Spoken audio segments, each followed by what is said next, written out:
দেখুন, আবহাওয়া চেঞ্জ হওয়ার ফলে সর্দি কাশি আমাদের ঘরে ঘরে এখন শুরু হয়ে গেছে। সকাল সন্ধে একটু ঠান্ডা ঠান্ডা করছে যেহেতু, তাই এই সর্দি কাশি হাত থেকে কিভাবে আমরা দ্রুত আরাম পাবো সেটাই আমি আপনাদের সাথে শেয়ার করলাম। আমরা জানি হলুদ দুধ খেলে একটু আরাম পাওয়া যায়।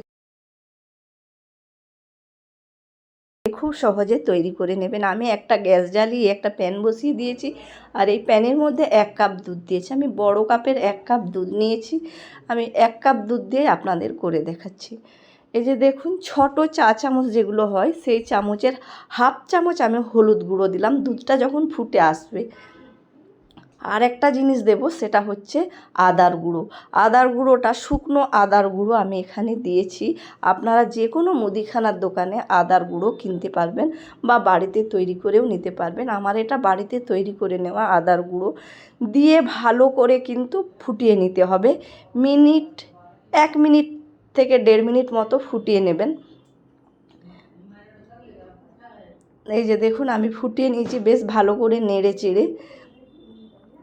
হলুদ এবং আদা আমাদের সর্দির পক্ষে খুব উপকারী, তাই হলুদ আর আদা দিয়ে দুধ ফুটিয়ে খেলে আমাদের সর্দির অনেক উপশম হবে যদি আপনারা এরকমভাবে হলুদ দুধটা বাড়িতে তৈরি করে বাচ্চা এবং বড় সকলকেই দিতে পারবেন।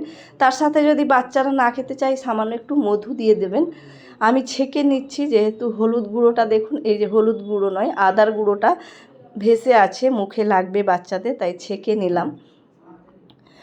আপনারা এরকম গরম গরম দুধ খেয়ে দেখুন হলুদ দিয়ে, তাহলে দেখবেন অনেকটাই সর্দি কাশির উপশম হবে। আপনাদের যদি এই ভিডিওটি কোনো উপকার লেগে থাকে তাহলে অবশ্যই লাইক করবেন এবং অন্যদেরকে দেখার সুযোগ করে দেওয়ার জন্য অবশ্যই শেয়ার করে দেবেন। আর চ্যানেলে নতুন বন্ধু হয়ে থাকলে চ্যানেলটা অবশ্যই সাবস্ক্রাইব করে নেবেন। আজকের মতো এই পর্যন্তই। ভালো থাকবেন, সুস্থ থাকবেন।